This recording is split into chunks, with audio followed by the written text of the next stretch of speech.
Dans cette vidéo, je vous dirai pourquoi les riches demeurent riches et les pauvres demeurent pauvres. Donc, si tu es pauvre, toi qui me suis, qui suis cette vidéo, je vais te dire pourquoi tu es pauvre et pourquoi tu vas rester dans la pauvreté si tu n'écoutes pas ces conseils. Bonjour à tous, j'espère que vous allez bien. Ici Émilie Matigou. Si vous êtes nouveau ou nouvelle sur ma chaîne, likez, abonnez-vous, partagez la vidéo, let's go. Alors, aujourd'hui, je vais vous parler de la richesse et la pauvreté. Comment ça se passe derrière tous ces mystères, en fait.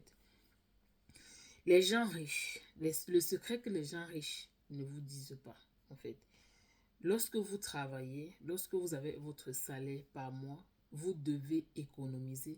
Vous êtes dans l'obligation, si vous voulez demeurer riche, vous êtes dans l'obligation d'épargner une partie de vos revenus.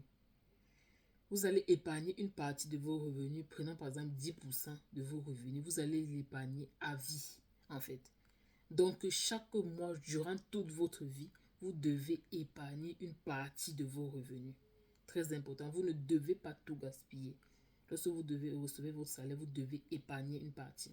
Et maintenant, la partie que vous avez épargnée, c'est pas pour qu'elle reste dans votre compte bancaire, non. Vous n'épargnez pas de l'argent pour que ça reste dormi dans le compte bancaire. Non, l'argent est fait pour tourner en fait. L'argent doit tourner, l'argent doit entrer, sortir. C'est comme ça, c'est le phénomène de l'argent en fait. Donc, l'argent que vous épargnez, vous devez investir dans un projet. Vous voyez? Pas tout, mais une partie, vous devez investir dans un projet. Et ce que je vous conseille dans ce cas, c'est de diversifier vos projets.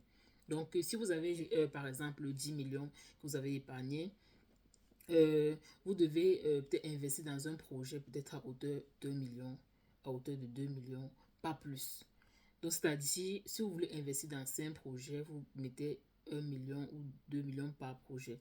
Donc, vous ne mettez jamais vos œufs dans un même panier parce que, surtout lorsque vous êtes au début de vos investissements, vous ne savez pas trop à qui faire confiance. En fait, vous n'avez pas encore travaillé avec certaines personnes. Donc, vous ne savez pas si vous pouvez faire confiance à ces personnes ou pas.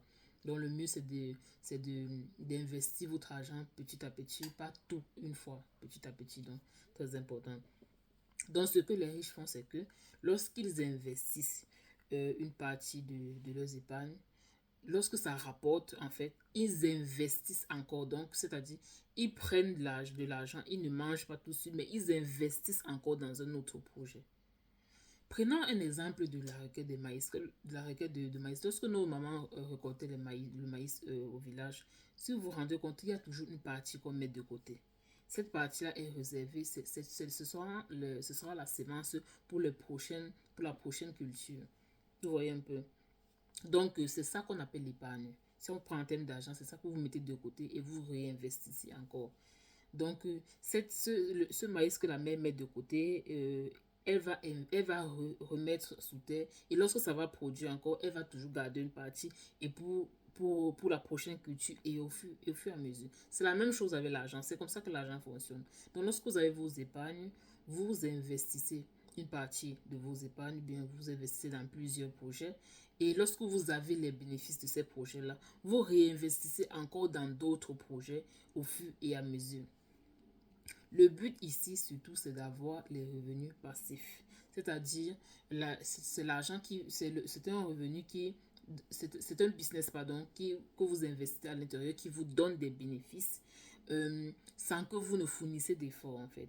Sans que vous ne soyez là, sans que vous ne fournissez d'efforts physiques, trop d'efforts pour pouvoir obtenir les bénéfices de ce projet-là. Donc, c'est ça qu'on appelle les revenus. Vous avez là les revenus passifs. Donc, vous gagnez, vous avez de l'argent sans toutefois trop vous investir physiquement dans le projet. Donc, lorsque vous obtenez donc vos bénéfices au fur et à mesure, vous les investissez, vous les mettez encore dans un autre projet au fur et à mesure, au fur et à mesure.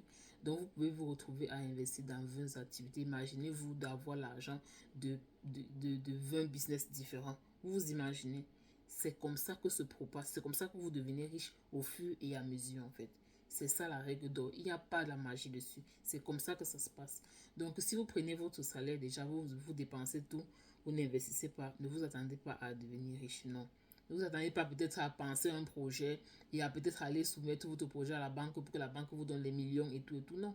Mais la banque, lorsqu'elle va vous donner les millions, il faudrait que vous ayez quelque chose en gage.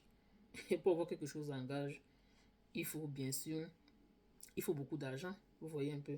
Donc ça veut dire que vous devez commencer par vos fonds propres. Même si le projet peut-être va prendre après, vous devez peut-être emprunter de l'argent pour pouvoir élargir votre projet. Mais vous devez d'abord commencer un projet par vos fonds propres. Très important. Donc, c'est ce que je voulais vous partager dans cette vidéo. C'était Emily Machigou. Likez, partagez, abonnez-vous. Et on se dit à très bientôt pour une prochaine vidéo. D'ici là, portez-vous bien.